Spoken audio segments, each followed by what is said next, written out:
हम लोग का ये जो डॉक्यूमेंट है इसमें से हम लोग क्वेश्चंस कंप्लीट कर रहे थे टॉपिकल पास पेपर्स कॉम्प्लेक्स नंबर्स के।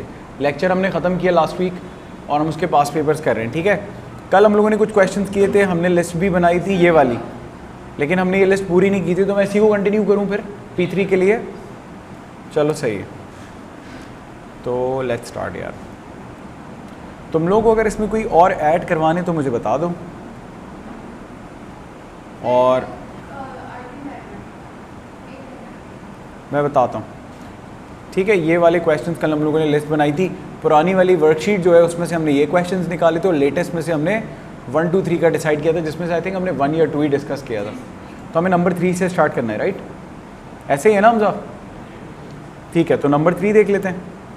So question number 3, and literally इसमें कुछ ट्रिकी क्वेश्चंस हैं जो मुझे आप लोगों के साथ डिस्कस करने हैं। जैसे कि ये वाला है क्वेश्चन 6 मार्क क्वेश्चन, तो ज़रा देखो, थोड़ा जल्दी जल्दी बताऊंगा ताकि ज़्यादा क्वेश्चंस हो जाएं, क्योंकि कल छुट्टी है और अब हमारी मंडे को मुलाकात होगी।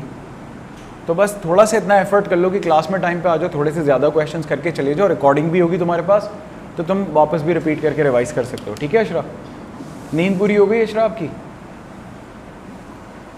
अब देखो यहाँ पे लिखा हुआ है z और बोला हुआ है कि z + 5 iota divided by z - 5 is real, right? तो this part is real and modulus of z is equals to √17, okay.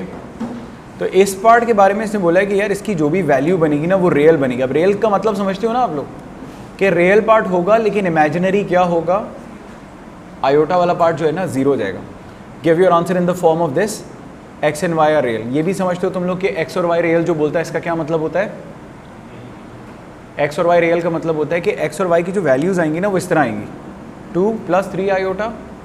ये खुद कॉम्प्लेक्स नहीं हो सकता, मतलब कॉम्प्लेक्स में कॉम्प्लेक्स नहीं हो सकता। जैसे ये यूँ भी लिखा हुआ है और यूँ भी लिखा हुआ है, ये नहीं हो सकता कि y की वैल्यू अनरियल हो जाए, ठीक है। तो कॉम्प्लेक्स में कॉम्प्लेक्स या अनरियल चीज़ नहीं हो सकती, वो रियल होते हैं नंबर्स जो होते हैं। अच्छा, तो कॉम्प्लेक्स नंबर z निकालना है। अब 2 क्लू दिए हुए हैं आपको, क्या करेंगे मुझे बताओ? मॉड्यूलस दिया √17,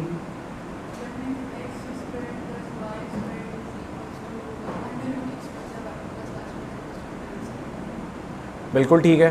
तो रबिया ये कह रही है कि सर अगर ये रियल पार्ट है और 0 हुआ हुआ है इमेजिनरी पार्ट, तो इसका मतलब है रियल पार्ट का सबसे पहले तो हम ये कर लेते हैं ना, जिस तरह से हम लोग वो मॉड्यूलस निकालने का फॉर्मूला क्या होता है कि जो रियल पार्ट है और जो इमेजिनरी पार्ट है, जैसे पाइथागोरस थ्योरम लगाते हैं, उसका स्क्वायर किया √, तो मैंने कहा स्क्वायर कर लेते हैं 5 आयोटा और z - 5 होल थिंग स्क्वायर्ड। 0 को स्क्वायर करने का तो कोई फ़ायदा नहीं है, ठीक है। और इस पूरे पे अगर मैं √ लगा लूँ तो ये किसके बराबर हो जाएगा? √17 के बराबर हो जाएगा। अब आपने कुछ भी नहीं करना, इस इक्वेशन को सॉल्व करके, तुमने कुछ और बोला था?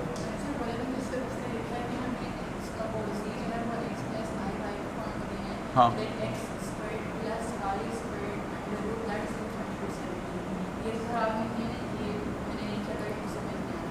ओके, मैं जो तुम कह रही हो ना मैं वही कह रहा हूँ कि ये वाली चीज़ को मैं x सपोज कर रहा हूँ ना, तुम कह रही हो ना x² y² जो है वो √ जो है वो 17 के बराबर है। तो this is what I am saying कि y वाली चीज़ जो है वो, मतलब ये जो गिवन कॉम्प्लेक्स नंबर है वो कह रहा है ये रियल पार्ट है, मतलब इसका कोई इमेजिनरी नहीं है। तो मैंने कहा सही, इमेजिनरी को 0 सपोज कर लेते हैं।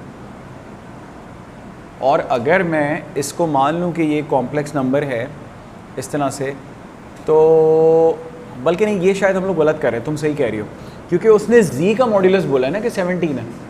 ये तो मैं इस पूरे को कॉम्प्लेक्स नंबर कंसिडर कर रहा हूँ। हाँ सही कह रहे हो तुम लोग, सही कह रहे हो यार। तो सही है, z अगर हमारा कॉम्प्लेक्स नंबर है तो हमने पहली इक्वेशन बना ली x² y² √17। दूसरी इक्वेशन हमारे पास क्या बनेगी भाई? 0 अगर हमारा इमेजिनरी पार्ट है, या हम कह देते हैं आर्ग्यूमेंट के बारे में भी हमें पता नहीं है, ये वाली चीज़ को ये कहता है रियल है, तो चलो करके देखते हैं, रैशनलाइज करके कर सकते हैं, रैशनलाइज करके भी देख सकते हैं कि हमारे पास जो है, अगर ये रियल है z की वैल्यू, ठीक है, इसके अंदर तो हमने लगा लिया इसका जो, चलो देखते हैं। यहाँ वाली एक इक्वेशन हमारे पास बन गई है, तो z + 5 iota divided by z - 5। अगर मैं इसको रैशनलाइज कर लूँ z + 5 और z माइनस 5, तो इससे कोई फ़ायदा होगा क्या? z plus 5 and z plus 5, इससे कोई फ़ायदा होगा? इसने कहा था कि ये वाला पार्ट जो है वो रियल है। अच्छा, हम एक काम ये कर सकते हैं, ठीक है, इक्वेशन बन गई, रियल है तो ठीक है ना यार, सिंपल है। मुझे बताओ अगर किसी चीज़ को हम रियल कह रहे हैं तो उसका मतलब तो सिंपल ये हो गया ना, हम लोग थोड़ा सा कॉम्प्लिकेटेड सोच रहे हैं, ईजी है। वो कह रहे हैं ये वाली चीज़ x के बराबर है, ये वाली चीज़, तुम लोगों में से किसी ने बताया नहीं, ये वाली चीज़ किसके बराबर होनी चाहिए? x के बराबर होनी चाहिए ना, क्योंकि रियल कह रहा है। तो ये हमारी दूसरी इक्वेशन आ जाती है और ये हमारी पहली इक्वेशन है। अब इन दोनों को क्या करेंगे? साइमल्टेनियसली सॉल्व करेंगे, ठीक है। तो अब आप ये कर सकते हो कि हमें, वही मैं बोल रहा हूँ ना कि अब अगर मैं x की जगह पे अगर रख देता हूँ, लेकिन प्रॉब्लम ये कि इसका y पार्ट मुझे पता नहीं है ना कि y पार्ट क्या है, तो y पार्ट को मैंने अपनी तरफ से 0 अज्यूम कर लिया था ना, वो 0 अज्यूम नहीं कर सकते। हाँ,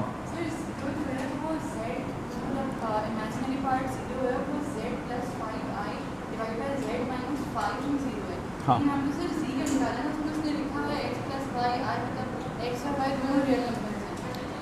यार, असल में ना पता है क्या है, ये देखो, ये जो z है ना, ये आप कह रहे हो ना x प्लस आयोटा y है, और आप पता क्या कर सकते हो, वो भी एक ही बात है, आप इस z को उठाओ, इसको इधर रख दो, इधर रख दो, और इसको इक्वल्स टू x कर दो, क्योंकि आप कह रहे हो कि ये रियल के बराबर है। रियल पार्ट जो होता है वो x होता है ना, हम लोगों ने सीखा ना कि कॉम्प्लेक्स नंबर में क्या होता है कि अगर हम लोग कहते हैं कि रियल पार्ट ऑफ z, सो वो x होता है, और आपका अगर इमेजिनरी पार्ट ऑफ z बोलते हैं तो वो y के बराबर हो जाता है। इसको ज़रा सॉल्व करो, सिंप्लीफाई करो, क्या बन रहा है तुम लोग के पास, ठीक है, देखते हैं। चलो मैं भी इसको सिंप्लीफाई करता हूँ। सो लेट्स सी,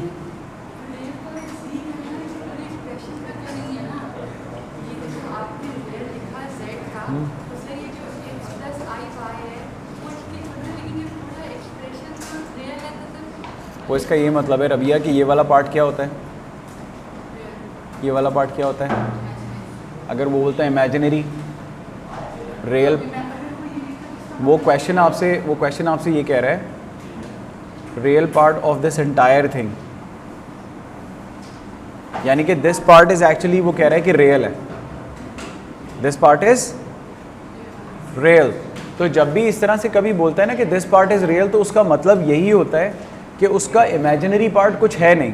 कहने का मकसद ये डायरेक्टली x के बराबर है, यानी मैं y को 0 ही अज्यूम कर रहा हूँ। मैं कहूँगा ना कि इस पूरी चीज़ की, जैसे हम कहते हैं ना यार, कोई चीज़ करी मैंने, नंबर 4 आ गया, दिस इज़ रियल, तो रियल का क्या मतलब हो गया? इमेजिनरी वाली चीज़ तो कोई है नहीं, तो इसका मतलब इमेजिनरी वाली चीज़ क्या है? कुछ नहीं है, तो 0 होगी। करके देखते हैं, ठीक है। तो मैं अभी फ़िलहाल यही कर रहा हूँ कि हम लोग घूम फिर के वहीं पहुंच गए जो हम शुरू में बात कर रहे थे, लेकिन हमें इसमें y को 0 अज्यूम करना पड़ेगा, वरना ये सॉल्व नहीं होगा। तो मैं फिलहाल अपनी स्टार्टिंग वाली इक्वेशन पे ही जा रहा हूँ, ठीक है, देखते हैं होता है कि नहीं। So what do we have, उसने कहा कि यार ये भी जो भी चीज़ है ये रियल बनेगा। आपने जब कह दिया कि एक चीज़ रियल के बराबर है, तो आपने ये बोल दिया ना कि रियल है तो 0 होगा, उसका इमेजिनरी पार्ट कुछ होगा ही नहीं। किसी चीज़ को रियल कहते क्यों हैं? किसी चीज़ को रियल नहीं यार, ये तुम लोग वो रियल तो पूरी -∞ टू +∞ आपकी नंबर लाइन है ना, उस पर तो कुछ भी हो सकता है, इंटेजर भी हो सकता है, रेडिकल या सर्ड नंबर अंडर रूट वाला भी हो सकता है, फ्रैक्शन भी हो सकता है ना, ये सारे रियल है। लेकिन 1/0 इज़ अनरियल या अनडिफाइंड, या under root of -1 is unreal. तो रियल की बात सिर्फ ये होती है कि रियल का मतलब आयोटा वाला पार्ट नहीं है। तो जब आपसे कभी कहेगा क्वेश्चन में कि ये चीज़ रियल है, तो इसका मतलब इमेजिनरी नहीं है। तो आप क्या करोगे? वही वाला काम कर रहा हूं जो मैंने शुरू में बोला था, तुम लोगों ने घुमा दिया मुझे बीच में। z-5 मैं कह रहा हूं अगर ये रियल है तो इसका मतलब इमेजिनरी पार्ट इसका क्या है? तो देखते हैं, पहले इसको हम रैशनलाइज करते हैं, ठीक है, इसको पहले रैशनलाइज कर लेते हैं। तो z+5 और z+5 इससे ज़रा डिवाइड करके सॉल्व करके देखो क्या बन रहा है। नीचे मेरे पास बन जाएगा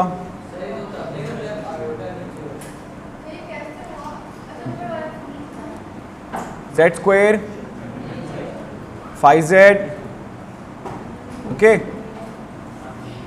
5z आयोटा और 25 आयोटा, ठीक है। मैं सिर्फ देख रहा हूँ रैशनलाइज करके अगर कुछ बन रहा है कि नहीं। I am just doing trial right now.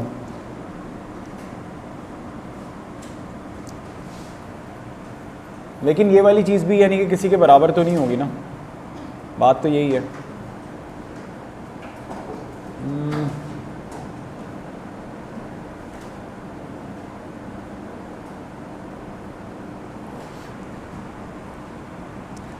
एक सेकंड रुक जाओ यार,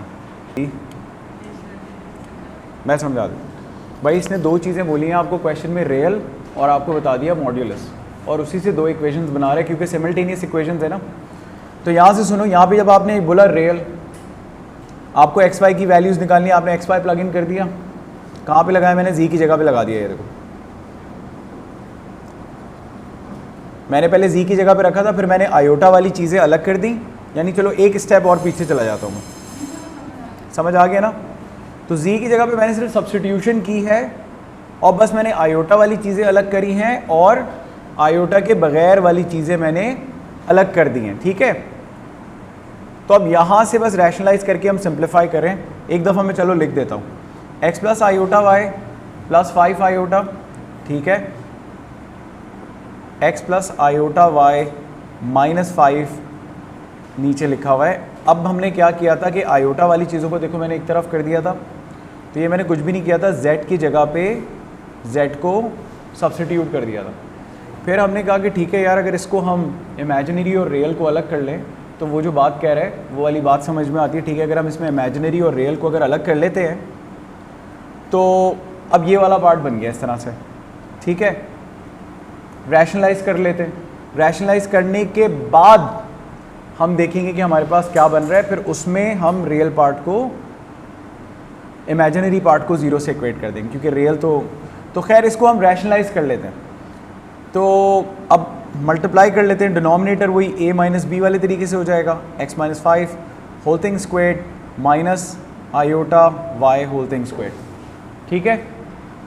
अच्छा ऊपर क्या हो रहा है? ऊपर आपके पास x plus y plus 5 iota, और इसको सबको ओपन करके चाहो तो ओपन करके लिख लो, और ये x माइनस 5 और माइनस आयोटा y, ओके, ठीक है। अब इसको मल्टीप्लाई करके सिंप्लीफाई करो ताकि इसमें से रियल वाला पार्ट अलग हो जाए और इमेजिनरी वाला पार्ट अलग हो जाए। तो ये ज़रा मुझे करके बताओ, चलो साथ साथ कर लेते हैं जल्दी जल्दी भाई। तो मैंने इसमें लिखा x, और आयोटा वाला तो आयोटा के साथ ही है, और वहाँ से भी एक आयोटा आएगा। तो चलो मैं लिख देता हूँ इसको, ये x एक एक करके कर लेते हैं। x को पहले मैं मल्टीप्लाई कर लेता हूँ इन दोनों से, ठीक है। तो क्या बनेगा? x times x minus 5, okay, और क्या हो जाएगा? x टाइम्स आयोटा y कर लेते हैं। अच्छा अब दूसरे वाले को कर लो दोनों से मल्टीप्लाई, तो पॉजिटिव है x माइनस 5 के साथ आ जाएगा y प्लस 5 और आयोटा भी साथ में आ जाएगा, ठीक है। अब इसी को मैं दूसरे वाले से कर लेता हूँ, plus minus minus y plus 5 iota, और आयोटा का बल्कि यहाँ से आयोटा y भी आने वाला है, तो क्या हो जाएगा? ये मल्टीप्लिकेशन का न्यूमरेटर आ जाएगा। Denominator is way more easier to write ना, तो डिनोमिनेटर में बन जाता है x माइनस 5। इसको चाहो तो तुम सिंप्लीफाई भी कर सकते हो, क्या बनेगा बताओ? x squared minus 10x 25, y squared iota square होगा, आयोटा स्क्वेयर और y स्क्वेयर होगा, माइनस साइन। तो मैं इसका माइनस अगर चेंज करूँगा तो ये कितना हो जाएगा? Positive y squared. तो यार ये बन रहा है बस इसके अंदर, ठीक है, लिख देते हैं। तो ये एल्जेब्राइकली थोड़ा सा चैलेंजिंग था, देखो मैं खुद भी फंस गया था। तो सिंप्लीफाई करते हैं यार, क्या बन रहा है? एक्स स्क्वेर्ड माइनस का 5x, जल्दी से आ जाओ, एक्स वाई, इन दोनों को मल्टीप्लाई कर लो यार। तो या अगर आप मल्टीप्लाई नहीं करना चाहते तो आयोटा के साथ है, बस एक जगह फेंक लो, ठीक है। इसको चलो मैं ऐसे ही लिख देता हूँ वरना बहुत ज़्यादा सिंप्लीफिकेशन हो जाएगी। y प्लस 5 इसके साथ पूरे के साथ आयोटा है, यहाँ पे आयोटा और आयोटा मल्टीप्लाई होके क्या बनाएगा? आयोटा स्क्वेयर, तो ये बन जाएगा पॉजिटिव, और ये क्या बनेगा? y square plus 5y, okay. अब यार जो आयोटा के बगैर और आयोटा वाली चीज़ें ना उनको सॉर्ट कर लेते हैं ज़रा, ठीक है। सही है ना? ये हमारा डिनोमिनेटर है। चलो तो अब आयोटा वाली चीज़ों को अलग करते हैं। शहरियार क्या कह रहे हो? कुछ कह रहे हो? यार देखो, ये आयोटा वाली चीज़ है, ये आयोटा वाली चीज़ है, तो इसके अलावा जो है वो उनको हम साथ में लिख लेते हैं। क्या लिखा हुआ है हमारे पास?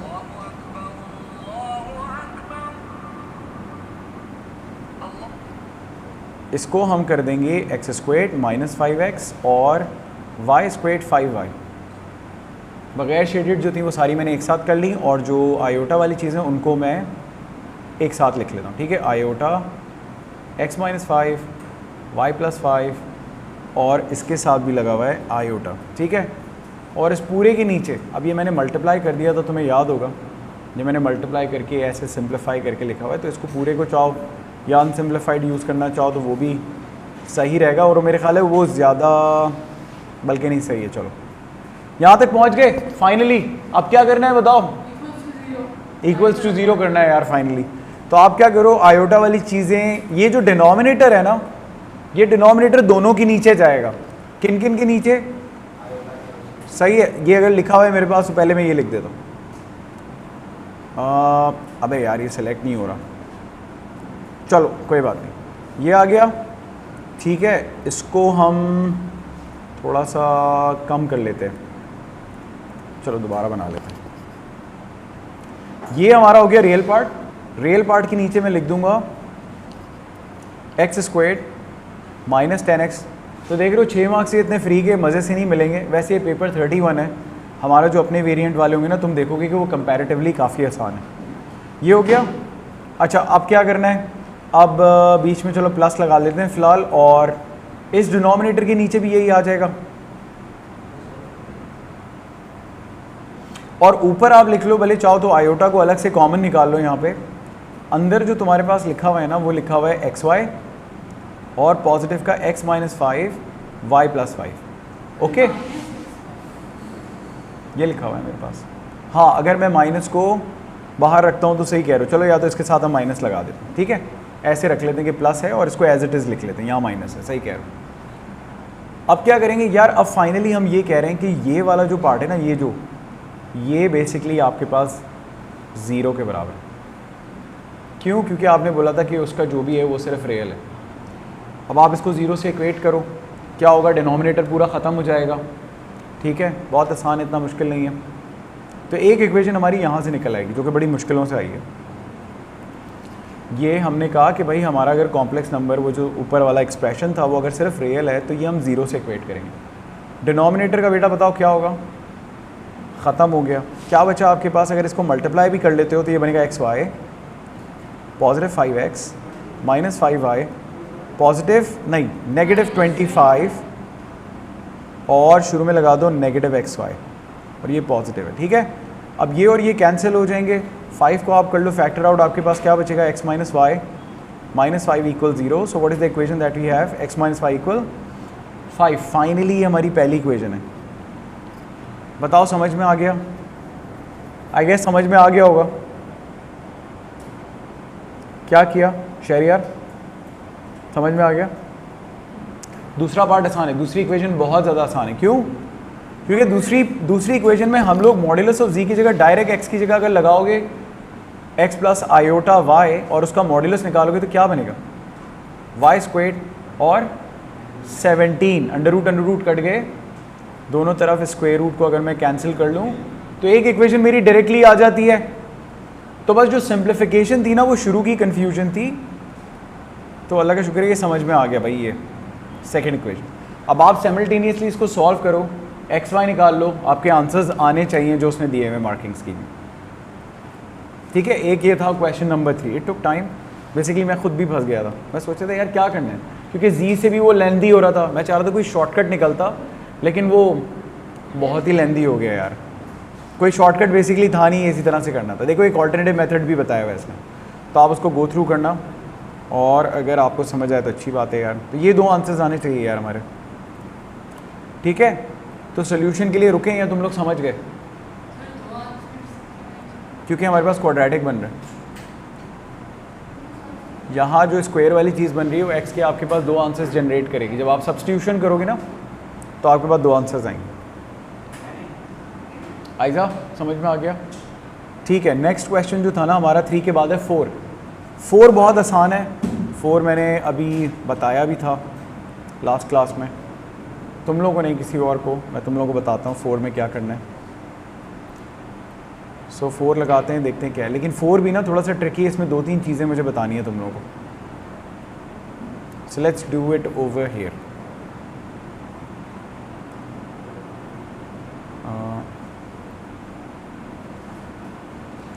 चलो ठीक है, क्वेश्चन नंबर 3 तुम लोग कर लोगे सिमल्टेनियस सोल्यूशन तो आएगा यार, मसला नहीं है। ये सब्स्टिट्यूशन कैसे होगी? सब्स्टिट्यूशन कोई बताएगा मुझे?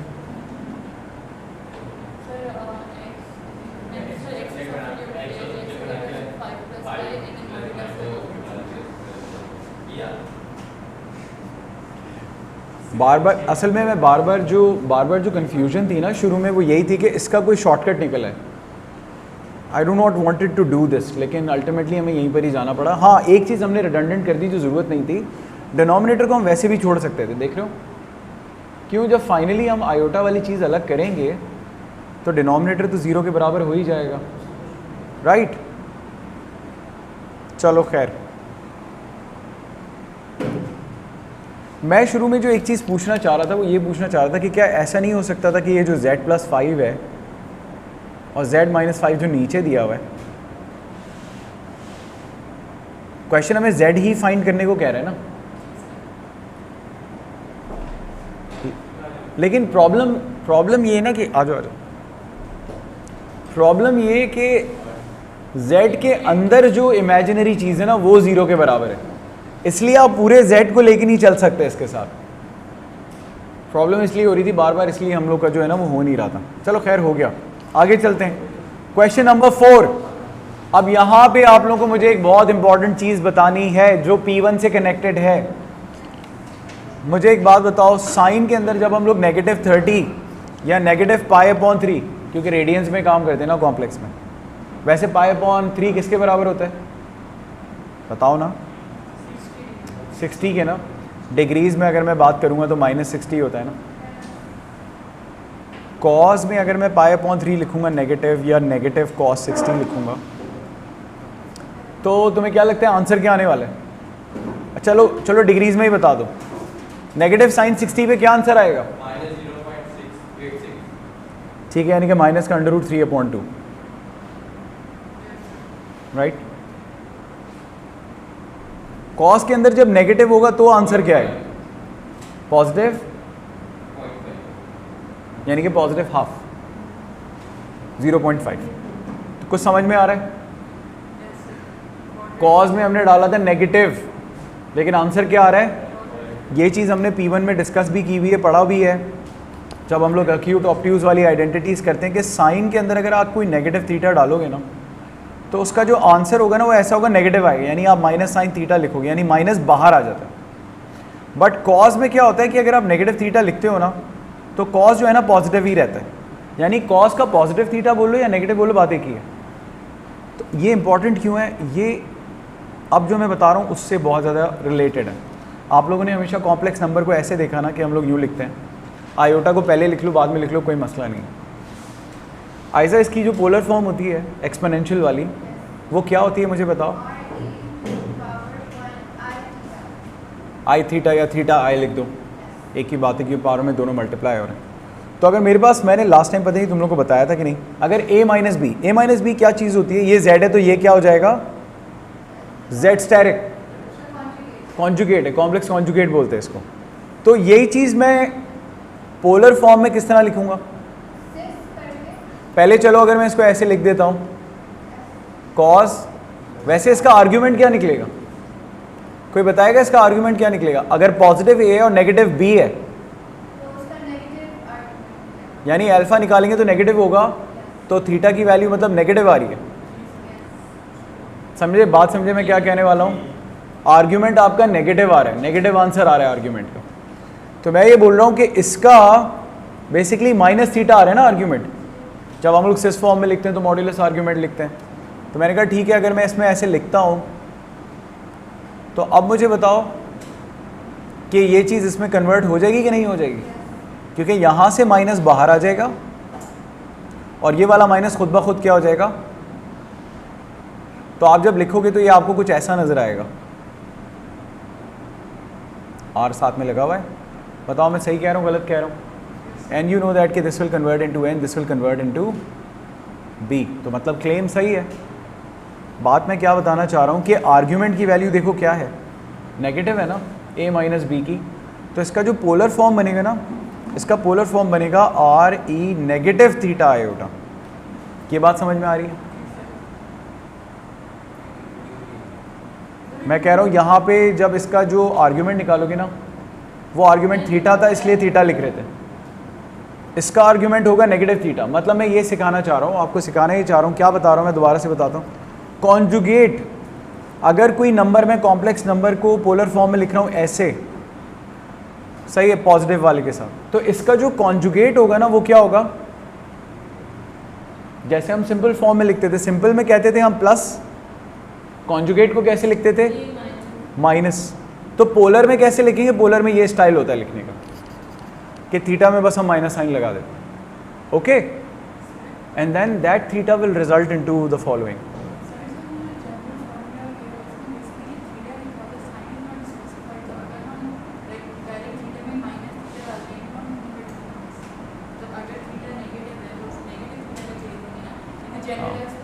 यार जनरल फॉर्मूले में ना वो थीटा को मतलब यूँ अज्यूम कर रहा होता है कि तुमने देखे ना, हम थीटा को डिफरेंट वैल्यूज़ दे रहे होते हैं हर क्वाड्रेंट के अंदर। हम कैसे कह रहे होते हैं, थीटा को चलो जेनेरिक रख लिया, लेकिन थीटा को एक जगह हम अल्फ़ा बोल रहे हैं, थीटा को ही एक जगह हम लोग पाई माइनस अल्फ़ा बोल रहे हैं, थीटा को ही हम लोग एक जगह माइनस पाई प्लस अल्फ़ा बोल रहे हैं, और थीटा को ही दूसरी जगह हम लोग माइनस अल्फ़ा बोल रहे हैं। सो बेसिकली टेक्निकली मुझे यहाँ पे माइनस अल्फ़ा लिखना चाहिए, लेकिन हम नोटेशंस में नहीं जा रहे अभी।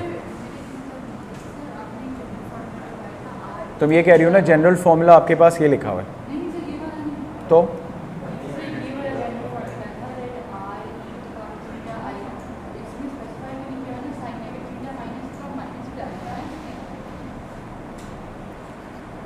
हम उसके बारे में नहीं सोच रहे, हम कह रहे हैं थीटा की वैल्यू आप अज्यूम कर लो कि theta is something positive right now.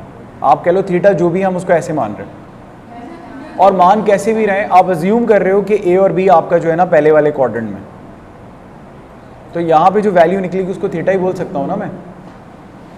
और यहाँ वाले केस में क्या हो रहा है, यहाँ पे जो निकल रहा है वो क्या निकल रहा है, नीचे निकल रहा है। तो अब मैं माइनस अल्फ़ा इक्वल्स थीटा बोलूँ या theta alpha equals minus theta बोलूँ, तो बात तो एक ही है। समझ गए मैं क्या कह रहा हूँ? So we can use the notations में हम अभी नहीं पढ़ रहे, ठीक है।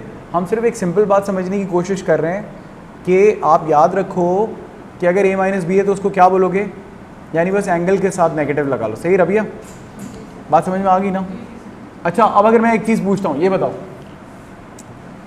एक कॉम्प्लेक्स नंबर लिखा है √2 या √2 को छोड़ो, तुम करके भी देख लेना, 1 प्लस आयोटा है, इसकी पोलर फॉर्म बनती है √2e π/4, ओके। और अगर मैं 1 माइनस बोलूँगा तो क्या बनेगी, जब आप निकालोगे तो इसकी बनेगी माइनस π/4। अग्री कर रहे हो? बात समझ में आ रही है मैं क्या कह रहा हूँ? ये मैंने अभी वही वाली चीज़ बताई है कि इसको अगर मैं a प्लस बी आयोटा कह रहा हूँ तो ये वाली चीज़ a माइनस बी आयोटा है। तो हम लोग यहाँ पे जब लिखते हैं तो यहाँ पे हम कहते हैं कि उसके ऊपर सिर्फ नेगेटिव साइन आ जाता है। कॉन्जुगेट का समझा रहा हूँ, कॉन्जुगेट, पोलर में आप कॉन्जुगेट कैसे लिखते हैं ये बता रहा हूँ, ठीक है। यहाँ तक आगे, अब ज़रा क्वेश्चन में आओ, क्योंकि क्वेश्चन पूरा ना पोलर फॉर्म में चल रहा है, एक्सपोनेंशियल, ठीक है। तो चलो इस क्वेश्चन को हम लोग दोबारा से यहाँ से नीचे ले चलते हैं, फर्स्ट पार्ट करते हैं तो समझ में आएगा मैंने क्यों बताया। हाँ लेकिन रबिया फर्स्ट से ही जाएंगे ना यार, सबको समझाना है ना। मैं और रबिया पढ़ रहे होंगे तो फिर हम ये कर लेंगे। तो यहाँ पे हम लोग चलते हैं ज़रा फर्स्ट पार्ट पे। चलो भाई सब लोग ज़रा एक नज़र मार लो इस पर। अब ये देखो, ये ज़रा गौर से देखना है, समझ में नहीं आएगा अगर समझोगे नहीं तो। यहाँ पे इसे लिख के दिया है Z1, ठीक है। Z1 किसके बराबर है, 3e π/4 आयोटा, ओके। फिर इसने लिख के दिया है Z2, 3/2 e pi upon 6 iota, ठीक है। और आगे उसने W भी बताया है, W बताया कि भाई 2e पाई अपॉन 2 आयोटा। मैंने कहा इन केस तुम लोग को नज़र नहीं आ रहा हो तो मैंने लिख दिया है। अब वो कहते हैं पहले इन दोनों को मल्टीप्लाई करो। किसके बारे में करवा रहे हैं? W इंटू Z1 आता है, मल्टीप्लाई करना आता है। पोलर फॉर्म में मल्टीप्लाई करना सबसे आसान है कॉम्प्लेक्स नंबर्स को, क्योंकि सीधे सीधे सिंपली मल्टीप्लाई हो जाते हैं। क्या W कितना लिखा हुआ है हमारे पास? 2e हाफ यानी पाई अपॉन 2i। Z1 कितना है? 3 times pi upon 4i। Multiply करो ज़रा, बताओ क्या बनता है। E वालों को एक साथ कर लेंगे तो पावर्स ऐड हो जाएंगी और 2 3 6 बन जाएगा। पावर्स ऐड होकर कितनी बनेगी बताओ? हाफ इन 1/4 कितना बनता है? 3 पाई अपॉन 4। सही कह रहा है यार, ठीक है। तो ये हो गया हमारा W इंटू Z1। अच्छा, इसी के साथ साथ हम निकाल लेते हैं W इंटू Z2। तो कितना बनता है? लिखो भाई ज़रा बताओ। W 2e pi upon 2 iota और W हमारे पास लिखा हुआ है, Z2 लिखा हुआ है 3 अपॉन 2e पाई अपॉन 6, ठीक है। और आयोटा 2 और 2 हमारे पास कैंसिल हो जाएगा, ठीक है। 3 सो 2 पाई अपॉन 3 या 2/3 पाई, ये आंसर आ गया। तो ये हमारे पास निकल गई ये दोनों चीज़ें, ओके। ये निकाल दिया हमने। इसने बोला give your answer in the form of R E iota theta. तो जो करना था हमने कर दिया, ये हमारे आंसर्स हो गए। गौहर समझ में आया क्या किया? बहुत ही सिंपल, ठीक है। तो फर्स्ट पार्ट बहुत सिंपल, अब इसको आगे यूज़ करवाएगा वो। पार्ट बी देख लेते हैं। तो पार्ट बी में क्या है, ऊपर से चलो उठा लेते हैं यहाँ से। सो पार्ट बी, अरे यार, part b is about finding और रिप्रेजेंटिंग। ओहो भाई, स्केच का बोल दिया सर। यार एक बात बताओ, ये स्केच कैसे करोगे तुम लोग? मैंने कहा था कि शुरू में अभी जब तक प्रैक्टिस कर रहे हो तो ग्राफ पेपर या ग्रिड के ऊपर कर लो, क्योंकि पेपर में तो ग्रिड मिलेगा नहीं। तो अभी ड्राइंग्स की प्रैक्टिस अगर ग्रिड के हो जाएगी ना, तो फिर आप बगैर ग्रिड के भी अच्छी ड्राइंग्स बनाओगे, ठीक है। और ड्राइंग अच्छी बनाना ज़रूरी है, क्योंकि वो जो बेसिक ट्रिग्नोमेट्री कराते हैं ना उसके अंदर, वो कभी कभी एक्यूरेट ड्राइंग ना होना तो समझ नहीं आती। यहाँ पे लिखा हुआ है Z1 इंटू, कह रहा है Z1 Z2 W into Z1 और W इंटू Z2। इन सबको आपने रिप्रेजेंट करना है एक आर्गन डायग्राम के ऊपर। तो यार अब ये लिखा हुआ तो है, लेकिन इसको मेरा ख्याल है रिप्रेजेंट करने के लिए क्या करोगे तुम लोग बताओ? इसके थ्रू भी समझ जाते हो या इसको वो वाली फॉर्म में कन्वर्ट करें जो सिंपल फॉर्म होती है कोऑर्डिनेट वाली, XY वाली? इससे समझ जाते हो? यार इसमें बस ये होता है कि आपको मॉड्यूलस पता लगता है, हाइपोटेन्यूज और आपको एंगल की वैल्यू समझ में आ रही होती है। तो चलो मैं बताता हूँ क्या करना है। भाई ये हमने निकाले थे दोनों, ये था W और Z1, तो मैं लिख देता हूँ, और ये था W और Z2, और Z1 और Z2 भी लिख लेते हैं यहाँ पे, ठीक है। Z1 हमारे पास था ये, इसको यहाँ रख लेते हैं, ओके। और Z2 को भी रख लेते हैं उठा के। तो ये पोलर फॉर्म वाला था, थोड़ा सा अजीब सा था, तो मैंने कहा चलो साथ में करते हैं। And I think this is our variant, है ना? नहीं, ये भी हमारा वेरिएंट नहीं है। अच्छा, अब ये नंबर्स हैं, इनको हमें किस पे बनाना है? आर्गन डायग्राम पे बनाना है। तो मैंने कहा था यार आर्गन डायग्राम के लिए तुम लोग फ़िलहाल ये करो। मैंने ग्राफ पेपर उठाया था? नहीं। अच्छा 1 मिनट दो, मैं ग्राफ पेपर यहाँ से उठा लेता हूँ, कल वाले नोट्स। कहाँ गया? अरे यार नहीं, चलो कोई बात। आई नीडेड द ग्रेड, तो मैं ग्रेड यहाँ से कहीं से उठा लेता हूँ, उनको कोई अच्छी सी ग्रेड उठा लेते हैं।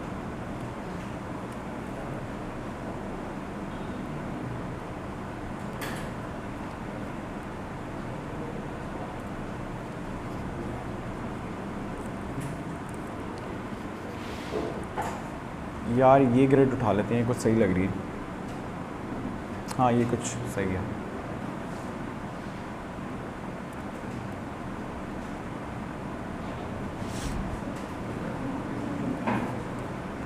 अब भाई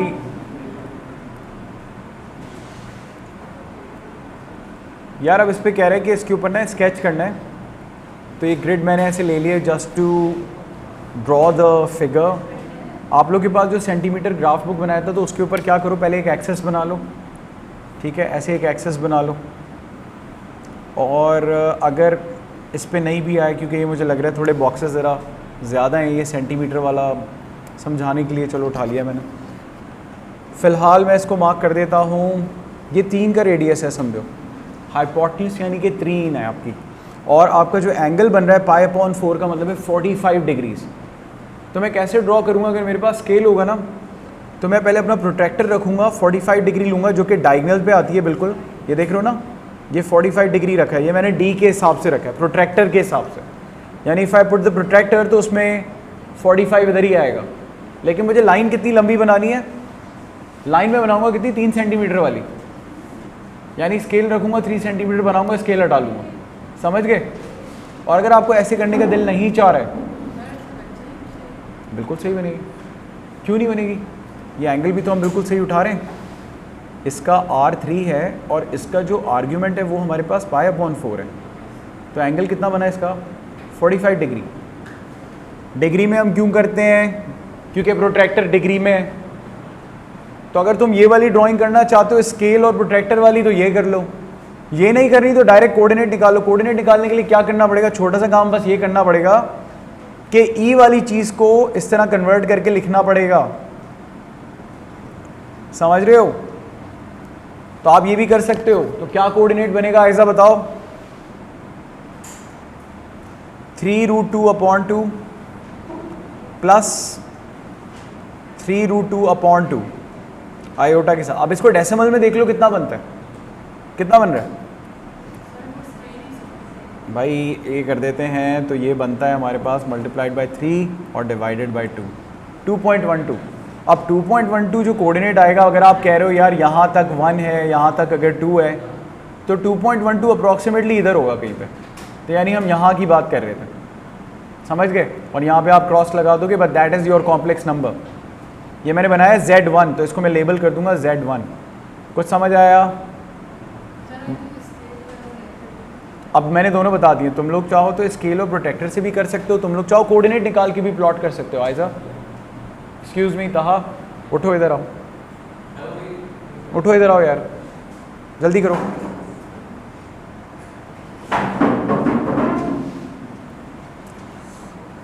टू 2.1, तो हम कह रहे हैं यार 2.1, 2.1 ये कोऑर्डिनेट बन रहा था Z1 वाला, कैसे निकाला यार वो ज़ीरो से इसलिए स्टार्ट किया क्योंकि हम लोग हमेशा जो भी कॉम्प्लेक्स नंबर बनाते हैं ना वो ज़ीरो से ही बनाते हैं। इट्स लाइक कोऑर्डिनेट्स, तो जो कोऑर्डिनेट होते हैं वो तो यही होगा ना ग्राफ पे, 2,2, 3,2, तो जो बन रहा है वो बन रहा है 2.1, 2.1। मैंने क्या किया, ये जो कॉम्प्लेक्स नंबर Z1 लिखा हुआ था ना इस तरह से 3e π/4 आयोटा, ये तुम लोग को पहले दिन कन्वर्जन सिखाई थी ना कि इसमें कन्वर्ट करना है तो कैसे करेंगे, आता है ना तुम लोग को सारे गौहर। मैंने एक कोऑर्डिनेट कर दिया, दूसरा वाला तुम लोग कर लोगे, ये जो 3 है, ये देखो क्या क्या लिखा हुआ है। चलो एक करके बताओ, ये वाला करके बताओ मुझे क्या होगा इसके साथ, Z2 बताओ कैसे बनाएंगे। अब मैंने दोनों तरीके बताए, तुम क्या करो 1.5 का रेडियस ले लो, π/6 कितना होता है 30 डिग्री होता है ना। तुमने क्या करा, प्रोट्रैक्टर रखा, प्रोट्रैक्टर मैंने उठाया था कल, वो मैंने डिलीट कर दिया। यहाँ पे प्रोट्रैक्टर रखोगे, 45 के बजाय 30 डिग्री पे मार्कर लगाओगे, और फिर क्या करोगे, प्रोट्रैक्टर को यहाँ से हटा दोगे। सॉरी, मैं इसको स्ट्रोक इरेजर से हटा देता हूँ, ये यहाँ से मैं हटा देता हूँ। 30 का एंगल मैंने लिया, और फिर क्या करोगे, स्केल रख के 1.5 सेंटीमीटर, कितना, तो उसी डायरेक्शन में मैं सिर्फ 1.5 पे चला जाऊंगा। अगर ऐसे करने का दिल नहीं चाह रहा तो भाई वो ये हॉरिजॉन्टल वर्टिकल यानी XY कोऑर्डिनेट निकाल के कर लो, सही है। चलो बताओ, ये नहीं अब बताओ, ये बना के ही आगे बढ़ेंगे हम, एक बना लेते हैं। चलो कैसे करेंगे यार, फिर से वही 3/2 multiplied by cos π/6 iota sine π/6। Calculator radian mode में होना चाहिए। चलो आयजा, अपना अशरा आप ही जल्दी से करके बताएं क्या बन रहा है, मल्टीप्लाई करके बताओ मुझे। cos 30 3√2/4 है ना, और ये बनेगा हाफ 3/4। तो जो मेरे पास ये कोऑर्डिनेट ये बन रहा है, अब तुम लोग चेक कर लो तुम लोग के पास ये बन रहा है कि नहीं। √2 टाइम्स 3 डिवाइडेड बाय 4 1.06 है, तो यार इसको 1.1 कंसिडर कर लेता हूँ मैं, ठीक है। और दूसरा वाला 0.75 है। तुम लोग समझ गए ना मैं क्या कर रहा हूँ? कुछ भी नहीं किया यार, बस जो ये फॉर्म थी उसको मैं जैसे कन्वर्ट किया था लास्ट टाइम, अभी वाले में भी मैंने यही किया कि अपनी फॉर्म मैंने उठाई Z2 की, और उसको प्लॉट करने के लिए अपनी आसानी के लिए 1.1 एंड 0.5 देखो समझ में आता है ना।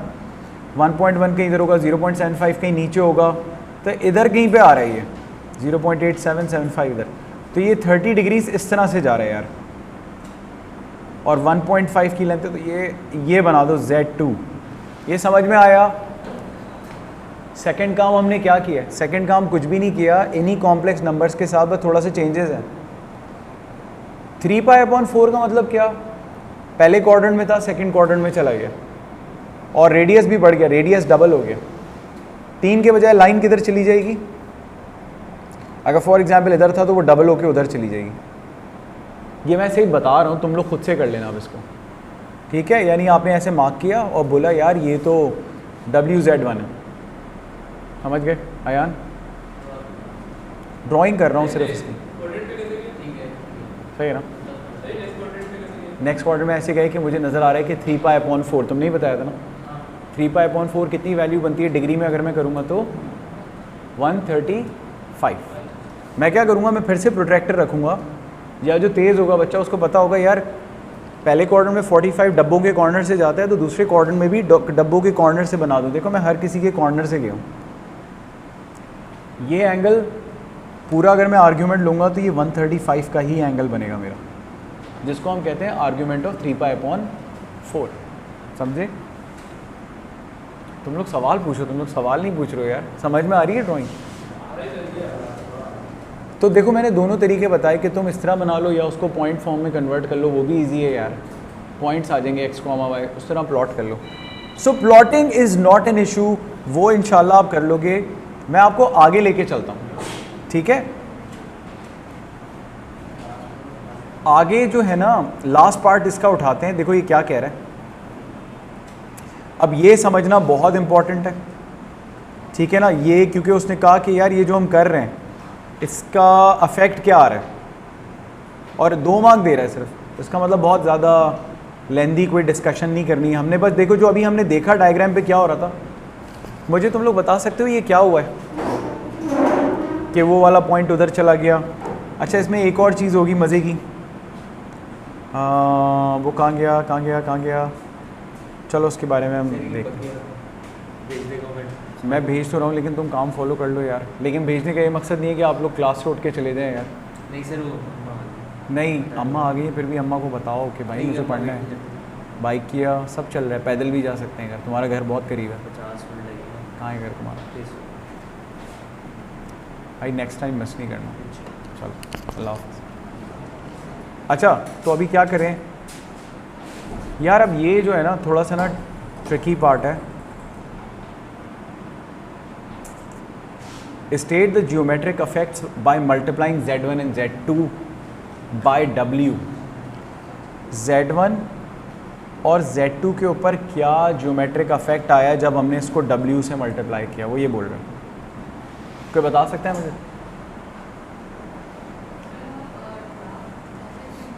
हाँ हाँ बिल्कुल।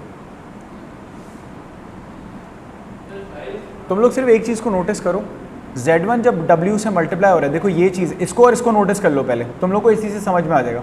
और 2 मार्क का मतलब क्या है, कोई 2 चीज़ें लिख के देनी है, नाम बताने, उससे हो जाएगा, 2 मार्क मिल जाएंगे। Z1 W इंटू Z1, इन दोनों नंबर्स को देखो और मुझे सिर्फ नंबर्स को ही देख के बताओ कि तुम्हें क्या नज़र आ रहा है कि क्या हो रहा है। मैं यहाँ लिख देता हूँ 3e π/4 आयोटा है, और बाद में आ रहा है 6e 3π/4 आयोटा। यानी कि आपका एक तो मॉड्यूलस डबल हो गया था क्योंकि हमने मल्टीप्लाई किया था, है ना, पहले 3 था वो हो गया, और एंगल क्या हो गया, एंगल आपका जो पहले समझो 45 डिग्री था वो क्या बन गया 135 डिग्री। डिग्री में हम बात नहीं करते, समझाने के लिए बोल रहा हूँ। आइजा 45 से 135 कितना रोटेशन होता है, यानी एक चीज़ इधर थी 90 डिग्री 135, चलो 90 होते। तो हम इसको बोलेंगे क्या कि एक तो इनलार्जमेंट हो रही है इसमें, कि आपका पहले जो मॉड्यूलस 3 का था वो कितना हो गया, डबल हो गया, और रोटेशन हो रही है कहाँ पे, anti clockwise, 90 degree rotation anti clockwise. तो जियोमेट्रिक इफेक्ट क्या हुआ W को मल्टीप्लाई करने से, enlargement with scale factor of 2, scale factor of 2, कि जो आपका 3 था हाइपोटेन्यूज वो 3 से कितना बन गया 6 हो गया, डबल हो गया ना। तो ये दो बातें हमने बोलनी है कि भाई इनलार्जमेंट हुई, स्केल फैक्टर या के लिख दो 2, स्केल फैक्टर लिख दो तो ज़्यादा बेहतर है। दूसरी चीज़ आप क्या बताओगे हमजा, रोटेशन हुई है एंटी क्लॉकवाइज 90 डिग्रीज, और इसको आप पाई बाय 2 बोल सकते हो। बताओ ये बात समझ में आई? हाँ, हो रही है क्या रिफ्लेक्शन?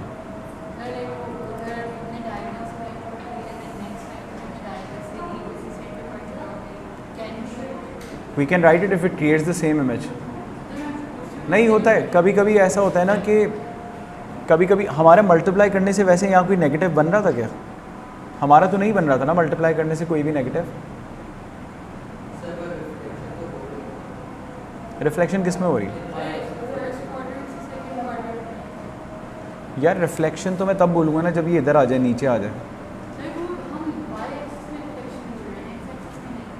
वाई एक्सिस पे रिफ्लेक्शन बोल सकते हैं, लेकिन उसका साइज भी तो बड़ा हो गया।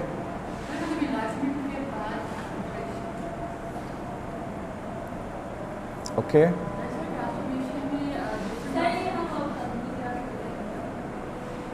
वो लोग ये बोल रहे हैं कि सर हम इसको रिफ्लेक्शन बोल सकते हैं कि नहीं बोल सकते?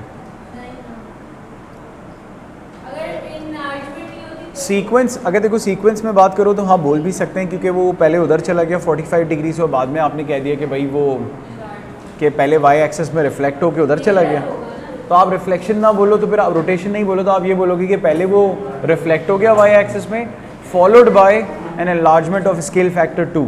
तो ये बोल सकते हैं, बिल्कुल सही है, क्योंकि it will create the same image. तो बात ठीक है, कोई मसला नहीं है, ठीक है।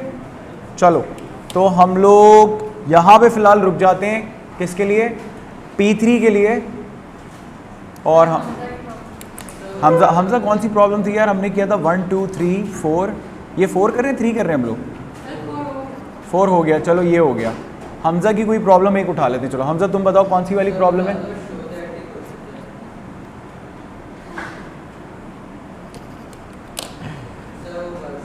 मैं वर्कशीट खोल लेता हूँ यार। हमजा ने एक सवाल पूछा, वो बेचारा कल से पूछ रहा है। नहीं, प्राइवेटली में नहीं पूछा है, वो करना है आपको भी, आप काम करके नहीं आई हैं।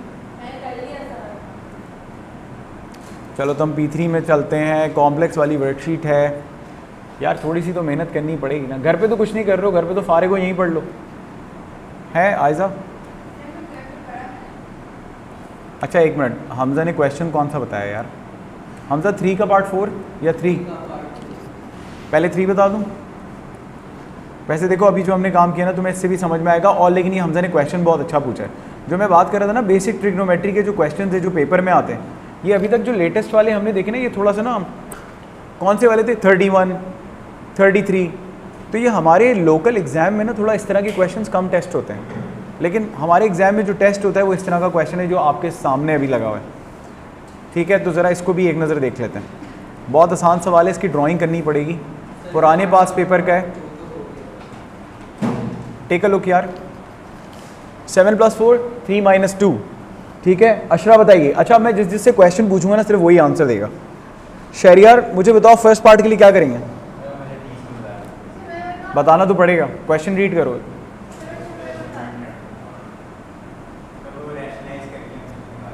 रैशनलाइज करके इस फॉर्म में ले आएंगे। कैलकुलेटर पे भी कर सकते हो, करके मुझे ज़रा आंसर बताओ क्या आ रहा है। जल्दी जल्दी जल्दी जल्दी कर रहे हैं, जल्दी जल्दी। अशरफ कैलकुलेटर जल्दी बताओ यार, इतना स्लो काम करते हो तुम लोग। हो गया? नहीं, रील चेक हो गई? तो आगे आ जाओ ना, ये डेस्क खाली पड़ी हुई है। अपनी दोस्त के साथ आके बैठ जाओ। अशरा के साथ तुम्हारी लग रहा है बन नहीं रही है आजकल। जब ऐसे बोलते हैं ना नहीं, इसका मतलब होता है हाँ। चलो जल्दी से बताओ आंसर क्या है। क्या यार स्लो आवाम है यहाँ पे भाई। मेन्यू दबा के 2 कॉम्प्लेक्स मोड में जाओ। चलो भाई आंसर आ गया। तो I am saying 1 + 2 iota is the answer. अब आप कह रहे हो यहाँ पे u जो है, अब अगर मैं इसको लिखूँ तो इसको कुछ भी करने की ज़रूरत नहीं है, ऐसे ही हम सर्कल बना देंगे विद द सेंटर ऑफ 1,2 है ना हमजा। आगे कहता है ये दोनों पार्ट चलो हो जाएंगे। डायग्राम में अभी देख नहीं रहा हूँ, बना लेंगे अभी। कह रहा है greatest value of argument of z बताओ ऑन द लोकस या ऑन दिस लोकस। इस वर्कशीट में बहुत मज़े के सवाल हैं ड्राइंग से रिलेटेड, वो मैं तुम लोगों को कराऊंगा। 1-2 सवाल है। हमजा तुमने वो वाला सवाल अटैम्प्ट किया जिसमें बोलता है z - w का आर्ग्यूमेंट बताओ या शॉर्टेस्ट या ग्रेटेस्ट वैल्यू बताओ। चलो मैं वो भी करवाऊंगा तुम लोगों को, ठीक है। ये इंपॉर्टेंट क्वेश्चन है जो मुझे लगता है इस साल पेपर में दे सकता है यार, ठीक है। चलो तो पहला वाला हमने क्या किया, इसका चलो ऐसे ही ग्राफ स्केच बना लेते हैं और मैं तुम लोगों को कॉन्सेप्ट बता देता हूँ क्या है, वरना मैं ग्राफ पे बनाना चाह रहा था। 1,2 हो गया सेंटर, तो 1 इधर ले लेते हैं, 2 अप्रॉक्सीमेटली इधर आ जाएगा, और जो रेडियस है वो 2 का है, तो रेडियस जो सर्कल है वो थोड़ा सा इस टाइप का बनेगा कि लेफ़्ट साइड पे भी जाएगा, है ना। तो 2 से नीचे आप कह रहे हो अगर आपका 2 का रेडियस है तो आप यहाँ पे टच करोगे क्योंकि सेंटर 1,2 है, और 1 और बीच में से इधर तो ऐसे हो जाएगा, और 1 से 3 इधर हो जाएगा, और 2 से 2 ऊपर तो ऑलमोस्ट 4। तो ये इस टाइप का सर्कल बनेगा। सही कह रहा हूँ हमजा? अब ये ग्राफ स्केच है, ठीक है। उसने बोला आर्ग्यूमेंट ऑफ z। बेटा जब ऐसे लिखा हुआ होता है, z के आगे कुछ नहीं लिखा तो क्या होता है? Origin, right. ओरिजिन का मतलब है मेरा एक्सेस ओरिजिन हो गया, ठीक है। आयज़ा अब तुम मुझे बताओ, मुझे इसकी बोल रहा है ग्रेटेस्ट वैल्यू बताओ। क्या पूछा आयज़ा? तो मैं ग्रेटेस्ट वैल्यू यार मुझे बताओ कहाँ से कहाँ तक बताऊँगा। यहाँ तक अगर मैं टच करता हूँ तो 0 है, और मैं लोकस क्यों कह रहा हूँ क्योंकि उसने क्या बोला था, greatest value of argument of z किधर लाई करता है। उसने कहा था z एक ऐसा कॉम्प्लेक्स नंबर है जो इसके ऊपर इक्वल्स टू 2 के ऊपर पड़ा हुआ है। मतलब z इज एनी नंबर कि उसका जो इट्स ऑन द सर्कल। तो मैं पता है क्या करूँगा, मैं कहूँगा यार अगर मैं यहाँ से इधर लेता हूँ तो देखो कितना कम एंगल बन रहा है, थोड़ा और जाओ ज़्यादा हो गया, थोड़ा और जाओ ज़्यादा हो गया, जाते जाओ जाते जाओ जाते जाओ, सबसे ज़्यादा किधर मिलेगा? जी, अशरा भी सही कह रही हैं। तो आपने क्या करना है, अब इसके लिए कैलकुलेशन करनी है, क्योंकि आपको ना ये डी से मेजर करके मत दे देना भाई, कैलकुलेट करने का बोल रहा है। Find, calculate. शहरियार कैसे करेंगे बताओ? तुम बताओगे, कोई नहीं बताएगा, बताना पड़ेगा। Basic trigonometry O levels, properties of circles पढ़ा है तुम लोगों ने। सर्कल का सेंटर जो टेंजेंट के साथ क्या करता है? परपेंडिकुलर बनाता है। बाइसेक्टर कहाँ से है? हम लोग एक प्रॉपर्टी यूज़ कर रहे हैं, जिसमें हम कह रहे हैं कि जो टेंजेंट लाइन होती है ना वो रेडियस के साथ हमेशा बेटा क्या बनाती है? ये तो बेसिक है ना ओ लेवल। मैंने कहा ठीक है यार ऐसे हो गया। फिर बात ये है कि हमें इस पॉइंट तक जाने का पूरा एंगल फाइंड करके देना है। अब इस एंगल को बेसिक ट्रिग्नोमेट्री से कैसे निकालें? एक काम आप ये कर सकते हो, सीधी लाइन बनाओ, ये भी नीचे वाली भी टेंजेंट ही होगी ना, आप इसको बीच में से स्प्लिट कर सकते हो ऐसे करके। अब यार ये 90 है ना, ये तुम लोगों ने ही बोला था ना 1 और 2 है, तुम मुझे बताओ ये वाला एंगल नहीं निकलेगा? इसका डबल कर दो, इसका डबल कर दो, हो गया इतना सा काम। तुम कह रहे हो मुझे नहीं पता, सोकट वाला लगाएंगे ना, समझ गए? तो आंसर क्या निकलेगा? टेंजेंट, पहले मैं ये वाला निकाल रहा हूँ, परपेंडिकुलर डिवाइड बाय बेस या टोआ, ऑपोजिट ओवर एडजेसेंट, और फिर क्या करेंगे tan इनवर्स। ए आ गया जी बेटा जी, ए का डबल कर दो, लेकिन आर्ग्यूमेंट बताने तो आर्ग्यूमेंट हमेशा किस में बताते हैं, इसको रेडियन में, पहले डिग्री में निकाल लो कोई मसला नहीं, बाद में क्या करोगे 2 टाइम्स ऑफ डिग्री जो भी आया हुआ है डिवाइडेड बाय 180, साथ में पाई मल्टीप्लाई कर दो तो हमारा आंसर आ जाएगा, और करेक्ट टू 3 सिग्निफिकेंट फिगर्स देना। तो हमजा ने बहुत अच्छा सवाल पूछा है जी। क्या चीज़? काइट वाली चीज़ कर रहा हूँ मैं कह रहा हूँ यार, मैं वो हमजा कुछ और सोच रहा है, वो कह रहे हैं कि हमजा यहाँ पे भी असल में टेंजेंट बन रहा था ना, तो मैंने कहा यार ये सेंटर के साथ जब ये वाली चीज़ करोगे तो ये कोऑर्डिनेट तुमने कितना बताया था 1,2 बोला था ना, तो जब मैं ओरिजिन से देख रहा हूँ तो ये तो 1 और ये 2 जाएगा ना, है कि नहीं? तो मैंने कहा पहले ये निकाल लेते हैं, तो मैंने कहा ये जो निकला उसको डबल कर लो।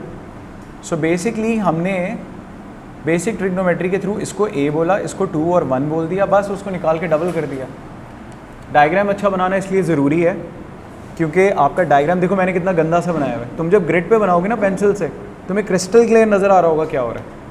शुरू में ग्रिड पे काम कर लो सेंटीमीटर वाले पे, बाद में ये होगा कि आपको ईजिली समझ में आएगा, ठीक है। चलो एक सवाल और था हमजा का, तो हमने 3 किया है।